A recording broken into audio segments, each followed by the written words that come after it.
ರಾಜ್ಯದೆಲ್ಲೆಡೆ ಮಹಾಶಿವರಾತ್ರಿ ಸಡಗರ. ಶಿವನ ದೇವಸ್ಥಾನಗಳಲ್ಲಿ ಭಕ್ತ ಸಾಗರ.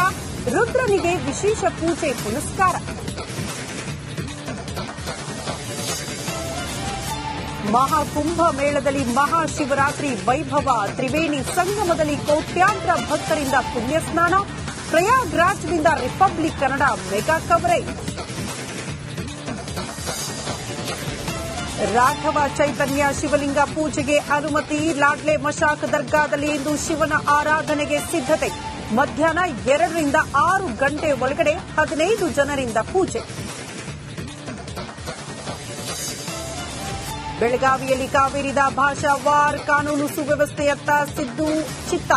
ಮಹಾರಾಷ್ಟ್ರದ ಜೊತೆ ಮಾತುಕತೆಗೆ ಸೂಚನೆ. ರಾಜ್ಯ ಬಿಜೆಪಿಯಲ್ಲಿ ಒಬ್ಬಟ್ಟಿಯಾದ ಶಾಸಕ. ಮುನಿರತ್ನ ವಿರುದ್ಧ ಸ್ವಪಕ್ಷೀಯರ ಅಸಮಾಧಾನ. ಇದು Republican big exclusive.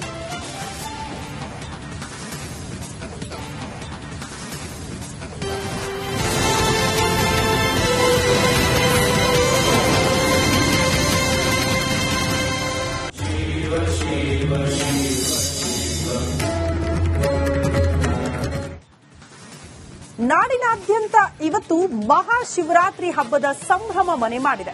Mysuru, Bengaluru, ರಾಜ್ಯದ ಬಹುತೇಕ ಜಿಲ್ಲೆಗಳಲ್ಲೂ ಕೂಡ ದೇವಸ್ಥಾನಗಳಲ್ಲಿ ಬೆಳಗ್ಗೆಯಿಂದಲೇ ವಿಶೇಷ ಪೂಜೆ ಪುನಸ್ಕಾರಗಳಾಗ್ತಾ ಇದೆ. ಇವತ್ತು ಇಡೀ ದಿನ ಜನ ಶಿವನ ಆರಾಧನೆ ಮಾಡ್ತಾರೆ. ಶಿವನ ದೇವಸ್ಥಾನಗಳಿಗೆ ಭೇಟಿ ಕೊಡ್ತಾರೆ. ವಿಶೇಷ ಪೂಜೆ ಪುನಸ್ಕಾರ ಮಾಡ್ತಾರೆ. ಉಪವಾಸ ಇರ್ತಾರೆ. ಜಾಗರಣೆ ಮಾಡ್ತಾರೆ. ಮೈಸೂರಿನಲ್ಲೂ ಕೂಡ ಇವತ್ತು ವಿಶೇಷ ರೀತಿಯಲ್ಲಿ ಶಿವನ ದೇವಸ್ಥಾನದಲ್ಲಿ ಪೂಜೆ ಪುನಸ್ಕಾರ. ಮುಂಜಾನೆಯಿಂದಲೇ ಪೂಜಾ ಕೈಕರ್ಯ ಆರಂಭ ಆಗಿದೆ. ಮೈಸೂರಿನಲ್ಲಿ ಪುರಾಣ ಕ್ಷೇತ್ರ ಗೋಕರ್ಣದಲ್ಲೂ ಕೂಡ ಶಿವರಾತ್ರಿಯ ಸಂಭ್ರಮ ನೋಡೋದಕ್ಕೆ ಸಿಗ್ತಾ ಇದೆ. ಶಿವನ ಆತ್ಮಲಿಂಗ ದರ್ಶನಕ್ಕಾಗಿ ಅನೇಕ ಜನ ಭಕ್ತಾದಿಗಳು ಬೆಳಗ್ಗೆಯಿಂದಲೇ ಸರತಿ ಸಾಲಲ್ಲಿ ನಿಂತಿದ್ದಾರೆ. ಆ ರೀತಿಯ ಸಂಭ್ರಮ ದೇವಸ್ಥಾನಗಳಲ್ಲಿ ನೋಡೋದಕ್ಕೆ ಸಿಗ್ತಾ ಇದೆ.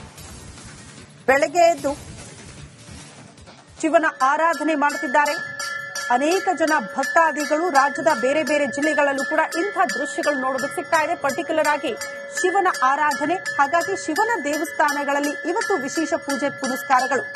ಮತ್ತೊಂದು ಕಡೆ ಶಿವನ ದೇವಸ್ಥಾನಗಳಲ್ಲಿ ಇವತ್ತು ವಿಶೇಷ ರೀತಿಯಲ್ಲಿ ಕಾರ್ಯಕ್ರಮಗಳಿರುತ್ತೆ. ಕಾರಣ ಇಡೀ ರಾತ್ರಿ ಇವತ್ತು ಜಾಗರಣೆ ಮಾಡ್ತಾರೆ. ಆ ಮೂಲಕ ಶಿವನ ಆರಾಧನೆ ಕೂಡ ಆಗುತ್ತೆ. ಹಾಗಾಗಿ ಅದಕ್ಕೆ ಬೇಕಾಗಿರುವ ಸಿದ್ಧತೆಗಳು ಕೂಡ ಬಹುತೇಕ ದೇವಸ್ಥಾನಗಳಲ್ಲಿ ಇವತ್ತು ನೋಡೋದಕ್ಕೆ ಸಿಗ್ತಾ ಇದೆ. ಪ್ರಮುಖವಾಗಿ ಉಪವಾಸ ಇದ್ದು ಶಿವನ ದರ್ಶನ ಪಡೆದು ಪುನೀತರಾಗ್ತಾ ಇದ್ದಾರೆ ಅನೇಕ ಜನ ಭಕ್ತಾದಿಗಳು. ಮೈಸೂರಿನ ದೃಶ್ಯವನ್ನ ತಾವೀಗ ಗಮನಿಸ್ತಾ ಇದ್ದೀವಿ.